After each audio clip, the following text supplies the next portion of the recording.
Good evening, everyone. Let's head on over into Collectively Rewilding. All right.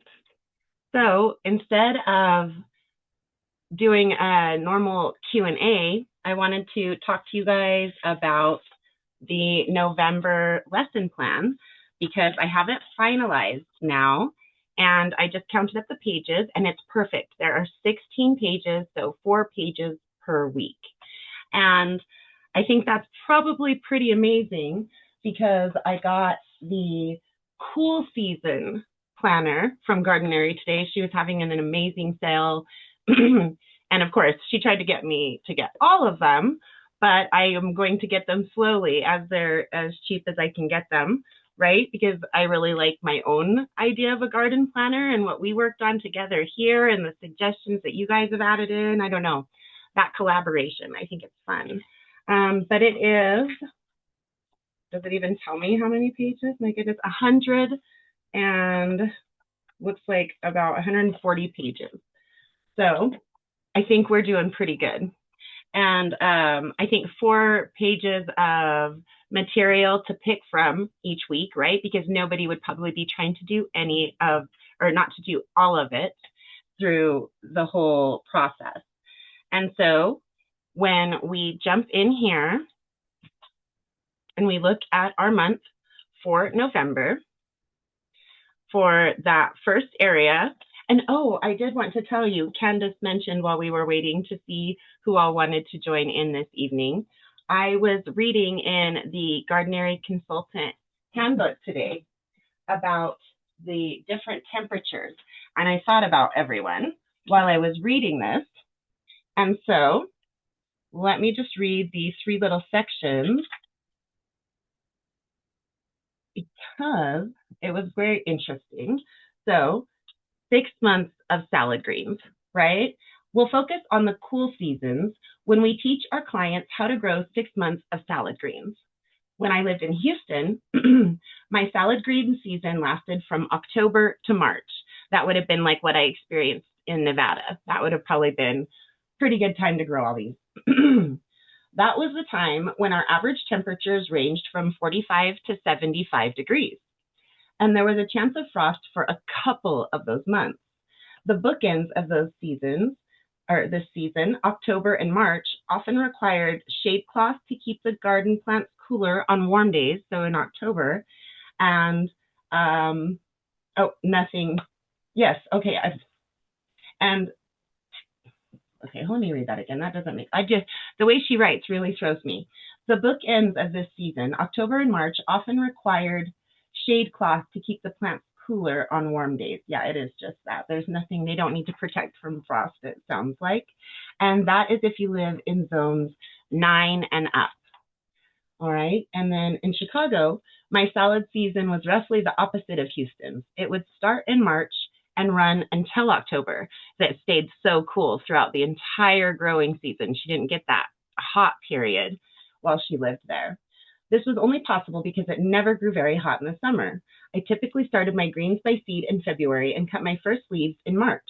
After harvesting all through the spring, I'd replant in the summer to focus on more heat-tolerant salad greens. In August, I'd plant more cool season crops to last through October and sometimes even into November and December. This will be your time frame if you live in zones 5 or lower. And then now, and this is where at least my mom and I are, right? Let's see. Candace and Vanessa are definitely in warmer. And I think we had one other person and I can't, Miss Charity. And then let me take a peek because I don't remember offhand. Minnesota. Okay, so you're probably more like Chicago. Would you agree? Do you think you get days Yes. like 75 or lower usually in your summers? Oh, in the summer?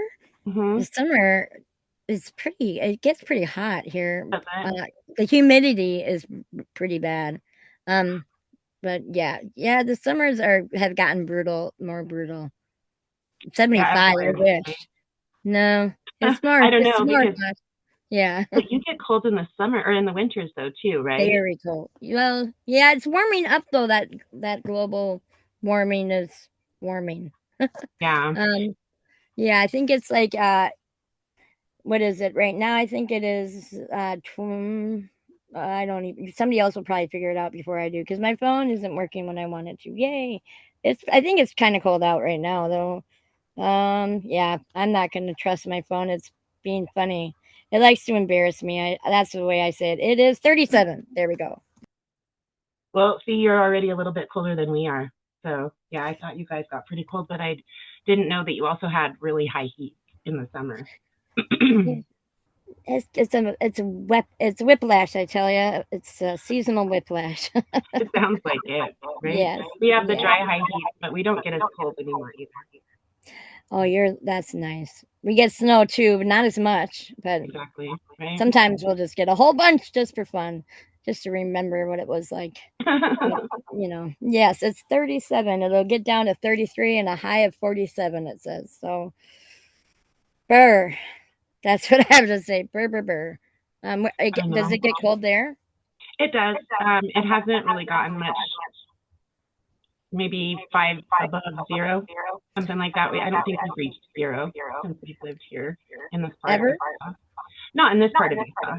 In Oh. Wyoming, it got down to negative 21 or 2, Ooh, I that think. sounds That's like the coldest. Minnesota. Burr. Yeah, that's Maybe. extreme. Right? Yes, burr. All right, I'm my gonna. dear. Well, we have an echo going on between the two of us. So, oh wait, it disappeared. How weird. It must have been on a different phone. But let me finish reading this and then we'll dive into our November plan. We don't have Miss Charity often with us. She popped in on the last class. Was that on Monday then? Because yours is a couple days before Tammy's. Mine was on Sunday. On Sunday on the 16th. Yes. Okay. So you must have popped in for a second for Yarn Yard for Tall Tales, and I was getting ready to wish her a happy birthday, and out she went. So glad we Yes. got to say hi. Yes. Thank you. Thank you, my dear. And so then she talks about Nashville, and this is where my mom and I are, and I think, yeah, you guys are all in a little bit different, but it sounds like you're more with us as well, Charity. And so now that I'm in Nashville, she says, my salad garden season is split. My first period begins in February and lasts until April or May. I either take a break in the summer or switch to hot season greens like Malabar spinach and New Zealand spinach. Interesting, right? And I love how she does that. She gives you these additional options to just draw everything further, start everything earlier. It's one of the things I love about her. So many, really. I'm still able to harvest leaves from biennials like kale and Swiss chard through the summer.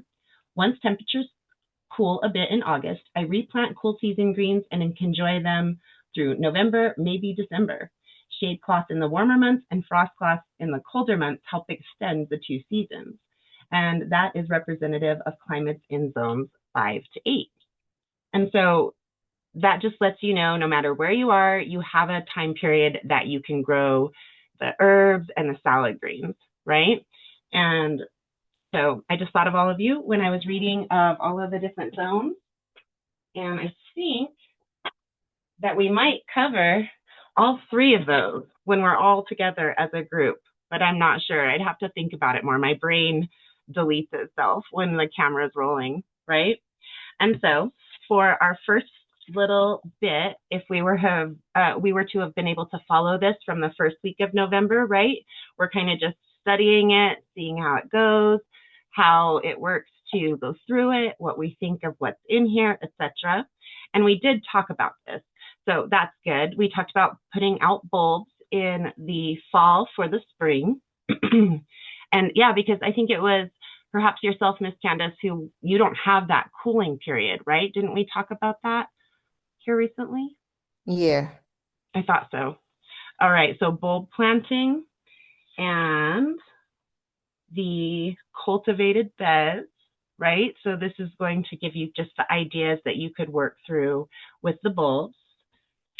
And then soil overwintering strategies and cover crop termination and crimping. And so that would be the different things that we would talk through. And so going forward, I'm going to look through all of it and see if they're really in the right order. And I don't know about you guys, but when it's on a screen, I really can't fully intake it. So that's why I have to print it and print it and print it when I'm working on it. Do you guys feel like that as well? Do you visualize things better and take them apart and reorganize them better in your mind if you see it on paper as opposed to just on a screen? I do. I'm a paper person. So much better. Yeah, I like to highlight and bookmark and all of that kind of stuff. It drives my husband crazy, right? Because I do that to my books as well. Mm-hmm.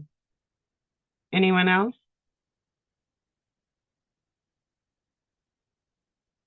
I'm still learning how I'm learning. I don't. I have a hard time with planning in my well, for sure in my head. Um, yeah, I'm not sure.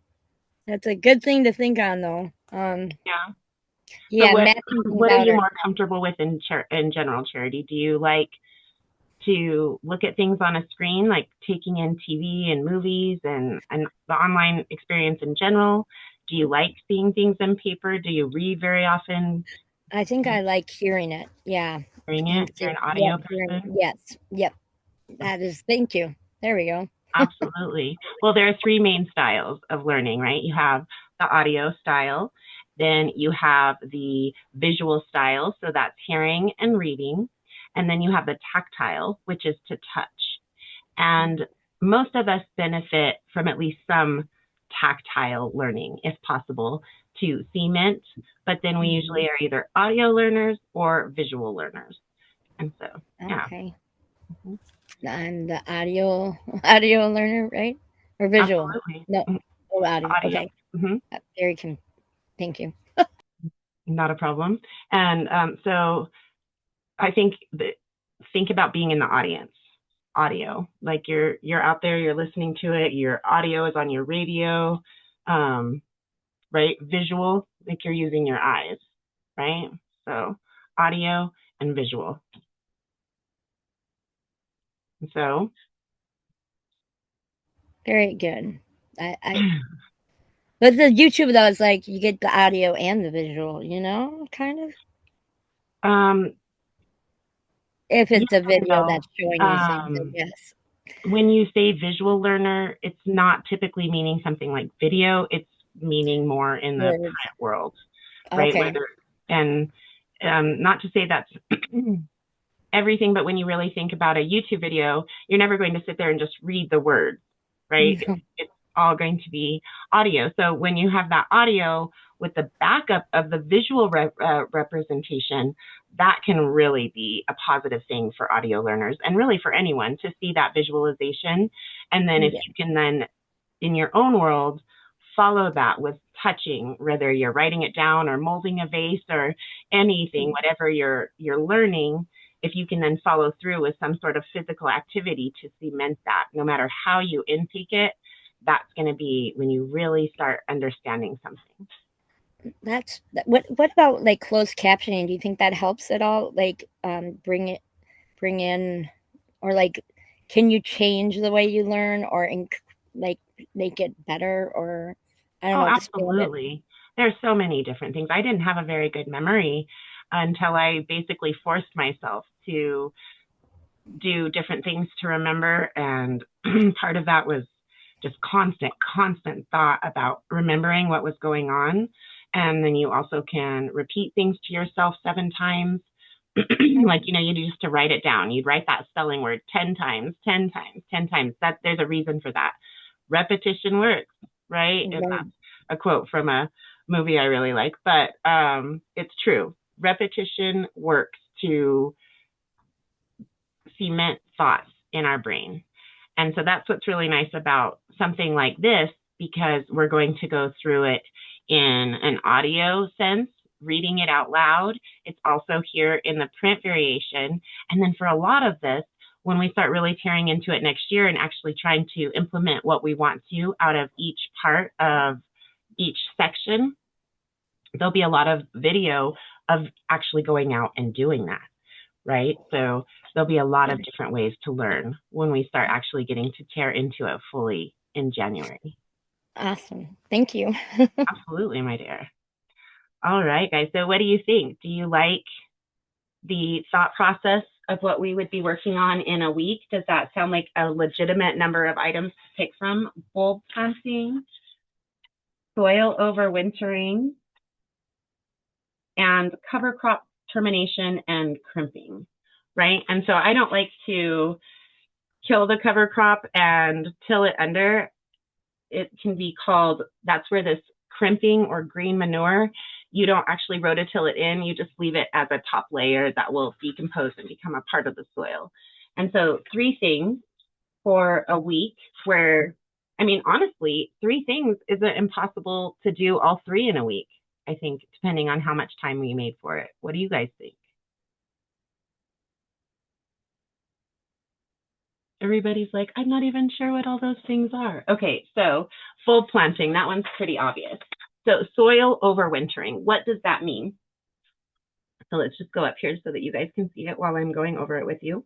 And so the soil temperature is really important if you're doing something like what I'm doing here.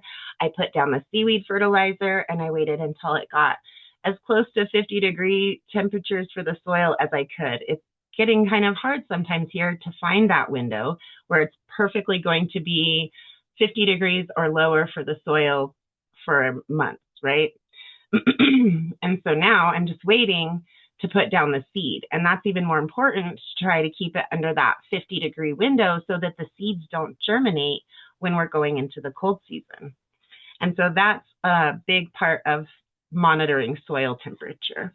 And then also, if you put down mulch when it's warm, it's going to trap that warmth into the soil.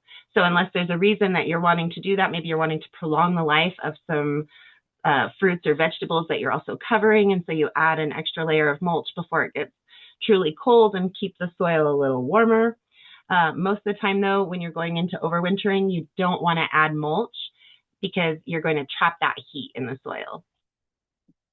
And then it talks about, oh, and there's something, I thought I had gotten it all, but here, this is what the AI does with degrees. Isn't that so weird? I don't even understand why it would do that, but that's the computer talk around it. And so the perennials and things like that, they will grow, but very slowly. But it does help them to just further establish their roots in the soil. And the pests aren't there, right? Not a big deal. This is how you can check your soil. I don't know if we really need that. I don't think most people really care. So I think we could probably at least streamline it a lot, right? Just so that it's there. When your soil thermometer reads 45 degrees Fahrenheit and is trending downwards, that's when you can do things like put down different types of fertilizer and or overseed. You have to be careful though. You don't want to put down a strong fertilizer like natural urea. It'll almost force that seed no matter the temperature to start, especially with something like grass seed and clover seed that are a little bit more cold tolerant already to begin with. So that's why it does matter, right?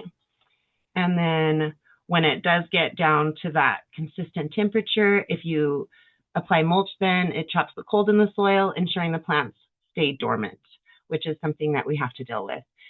I don't really want to put mulch down over the front yard anymore. We've gotten the soil to come back to life enough that it doesn't need that. And so we're not quite ready to spread out compost or anything, so we won't worry about that with the grass seed. And in every other place, the seed is going to kind of fall down into the mulch that's already there anyway. And then cover crop termination and crimping. So this is when you put down things like clover and millet and, oh goodness, I think some of the, well, of course, like daikon radishes, that's a bigger one though. All of those kinds of things, those are considered cover crops. And when you kill them, which I don't do, right? I would never want to do that. It's just not the thing that I do. But if you want to do that and you want it to die, you turn it into the rich green manure, and that's without tilling. When you are wanting to terminate, when they reach the flower stage before it fully sets viable seeds. If you don't want the seeds, I don't mind the seeds. I like them. I like them all to come back. They keep the soil healthy. I'm going to have my raised beds. That's where the fruits and vegetables will be. So keeping that soil healthy is just fine. But if you don't want them to flower. So then you'd want to just mow them over, right? Or till them into the soil, which is what a farmer traditionally is going to do. Crimping method, this is where it just breaks the stems, not pulling the roots out, right? Mowing or scythe, and mild tillage, just for those who want to do it. And there are sometimes reasons why you have to do some tilling if your soil is just so compacted, or you have a lot of weed seeds and you need to break that up and dig down and add some other soil. There's different reasons where tilling is almost unavoidable, and some people just prefer it. So there it is. And so that's kind of the final part for a 1 week period. So now when you know a little bit more about what it is, right? Bulb planting being pretty obvious, soil temperature and just the idea of what it is and why it matters, and then the cover crops. Do you guys have a better idea and understanding of that? Does it just kind of not interest you?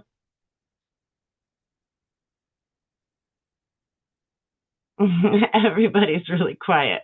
Okay, so I admit it. I get excited about almost anything that happens in the soil, right? So that's something to be aware of, though.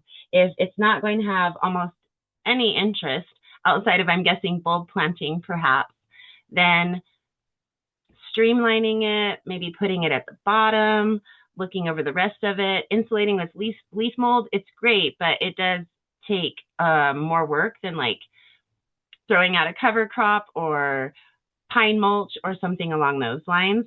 And you can have, if you go out and gather it where you're taking it from another source, right, you can end up with some diseases and pests and molds and things that it can be really problematic to get rid of. So leaf mold is something that you should be cautious of unless it's the leaf mold coming from your own trees. And of course, see, that's where this goes, creating high quality leaf mold instead of going out and taking it from another source. And so you just collect all of your leaves, shredding them, putting them together, and it takes moisture and time, right? We had leaf mold that had built up naturally over here from all of the silver birch and aspen. With them gone, a lot of it blew away, right? That was part of the creation, is that was sheltered. And so those leaves just built up and built up and built up. We don't have that anymore. With the next kinds of trees that we'll get, we'll have things like that. It's something that you want to, because here, without that protection, the leaves blow away. So that's another part of the reason that you gather that up. When it's in a forest, obviously it's different. It's so many trees all around, they're going to settle and stay, and some are going to blow away and then some will blow back in, and it's going to build up over time. But if you want to create your leaf mold on your own property, you have to gather up your leaves and put them into some sort of container, and then just like any compost, moist and time. And so, I don't know, November is a little bit rough. I put the microgreens and things in December, and I was already wondering if I shouldn't move some of those into December, because we're already talking about those, as we should be, because you're not going to be putting anything new in the soil at this time of year unless it's something like what I'm going to be doing with the grass seed and the clover seed, things like that. So perhaps we should break these two up and kind of intermix them. That's kind of what I'm hearing. It sounds like crickets out there. I'm putting you guys to sleep more than anything. I know. I get excited about all of it, but that doesn't mean everyone does. And that's something that needs to get built into it. That's why we're testing it out for this first year in a couple of months, right? All right, guys. So what did you think? November is kind of a boring month from what you've seen that has been planned out. Well, I think it's just learning. So we just got to paint it out and learn each one and see what we come up with the next time. And what interests you, right? And what you can even, if you don't have a lot of trees, you're not going to be able to do the leaf mold step unless you, or if you wanted to, right? Right. Yeah. And I don't leave my house much, and I'm working on it. Right? You're working on getting a plant into the windowsill, right? Yes, I am. Yes, I am. Each of us take our own steps. Each of us have our own journey, and what could be a small step for someone could be a giant step for someone else. So it's all about working with who you are, where you are, and how much you're ready to step forward. Really. Yes. Right? And Bruce Lee can Oh, and you muted yourself, Bruce Lee, and then you were gone. Bruce Lee can go get me some mulch. Oh, I'm goodness. just kidding. Well, know. you can compost inside your house. Oh, really? I mean, I know that you can, but don't you need to bring it outside? No, there are No? actually specific composters, and then you have Oh, do-it-yourself composters, and then you can do like worm composting. There's a lot of different options that you can do inside your home. yes, I have seen. I've seen some really interesting programming on the compost, like the newer ones, and Mm-hmm. yeah, it looks pretty. If I had the money, most definitely, that would be. But that's what I'm saying. You can make them at home. We can put some literature in here, and we can talk about it and everything. You can do it in like an old cooler, right? Like a Oh, camping cooler. There's all kinds of different things. So don't feel like you have to spend a lot of money or go outside if that's not where you're ready to be yet, right? So right. if you do go outside, give yourself credit where credit is due, and you have to go do the things you have to go do, Yes. And so it's just that you're working on enjoying it, right? Yes. Yes, that would be good. Last time I went outside, I had to pretend like I lived at my uncle's for a minute, out on his porch, so to be safe. So You yeah. gotta have those tactics that help you get through the moments that you have, right? And Yes. I still would really love to see you pulling back one of those blinds, even just a curtain Oh, I did corner. today. Yes. Oh, Oh, I did that very today. good. See? Yes. Yep. And then Actually, you can they actually, were open right before the show because I was cleaning and I had them both open. So, but I didn't want anybody creeping and looking in at nighttime. That guy could probably find out. Oh, she doesn't live over at number 9. oh my goodness, that's not Yeah. good. That's just No. not good at all. Have you alerted someone to the situation and do you have a restraining order or anything? Oh, he was somebody in the mailroom that was intoxicated and hugging me and telling me he loved me, but he was leaving at the same time. I just didn't want him to know where I lived. I thought that would probably just be better. And the management here, I kind of need help from them already. So, yeah, it's kind of messy here. The Step at a whole, time, right? yep. But I'm pulling it together just fine, keeping everything documented and learning. You are doing so well. All the different things that you've done over the last couple of years, Charity, you are doing amazing. Don't even stress about it, for sure. Oh, thank you. That's very kind of you. And I'm It gonna mute doesn't help myself to now. stress, right? That'll keep you from progressing. Just Yeah. respect and congratulate yourself on each step that you take forward. And we haven't had you around when we've been talking about it. You can do sprouts, and you don't even have to have indoor lights for that. Plus, I love sprouts. there you go. And Sprouts. Yeah. microgreens, just Oh, they can be grown better with an indoor light than they can with sunlight, unless you can provide consistent light for at least 4 hours. And that's kind of hard to do in the winter inside for most of us, unless you have like a greenhouse or something like that, I right? have a grow light. I don't See, know how I got exactly. it. Yeah. Well, but that's exactly what you need. And you can grow microgreens.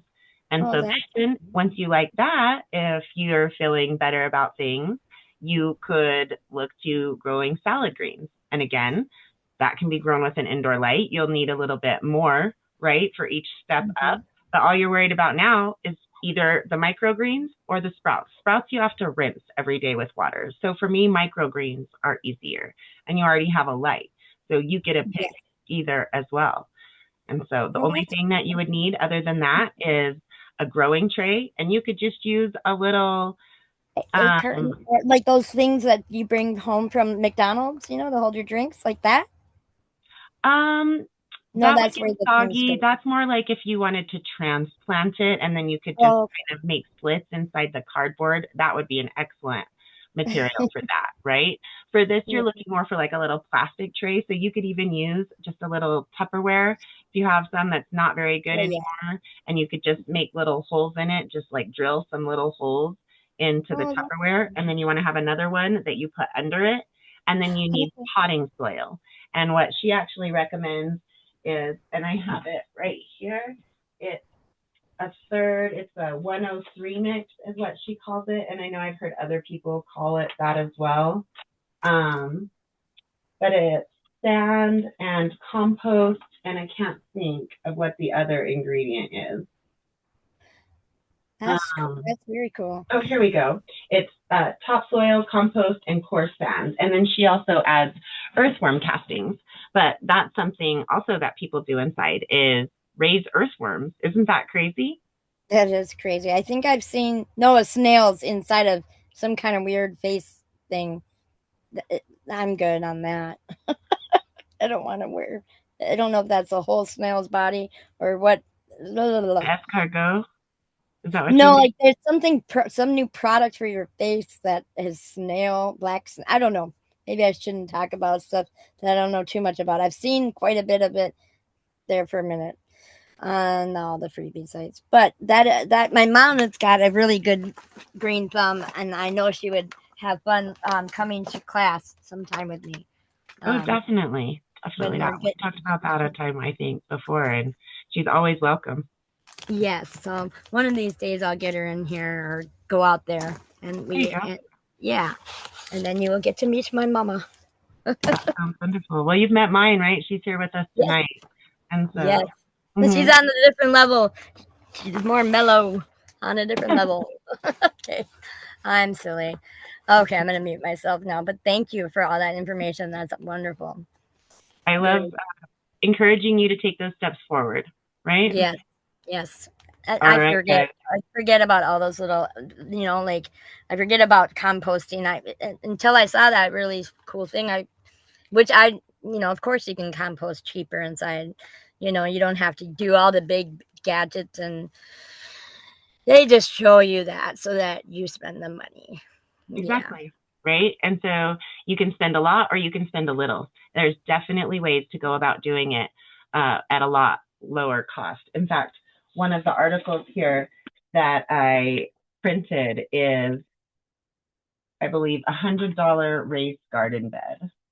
And so, yeah, $100 raised garden bed, a 4x4 by 1 foot, right? And that's what she recommends as the smallest size for an herb garden. And you can harvest off of that as well for like 6 months. So outside. And that's pretty neat. But yeah, so much to talk about. I don't know that we could ever cover it all. That's the great thing about gardening. You can always learn. It doesn't matter who you are, how long you've been doing it. There's always something else out there that you have never even heard of. I love it. And so I believe we will be having as our next upcoming event this Sunday, Tea and Talk with Tammy. And that should be Sunday, November 23rd at 12 o'clock p.m. Pacific, 1 o'clock p.m. Mountain, 2 o'clock p.m. Central, and 3 o'clock p.m. Eastern. All right, guys. And I will be back with you that same evening, Sunday, November 23rd, for Yarn Yard for Tall Tales, 7:30 p.m. Pacific, 8:30 Mountain, 9:30 Central, and 10:30 Eastern. Please feel free to unmute everyone and say goodnight. Hey, Benny, good to see Good you as well. night. Good Night, night. guys. Good night, Mama. Good night, everybody. Yes, right? Hmm. Uh, enjoy your evenings and weekend, everyone. You too. Thank you. Thank you, Charity. Thank you, everyone. Bye, guys.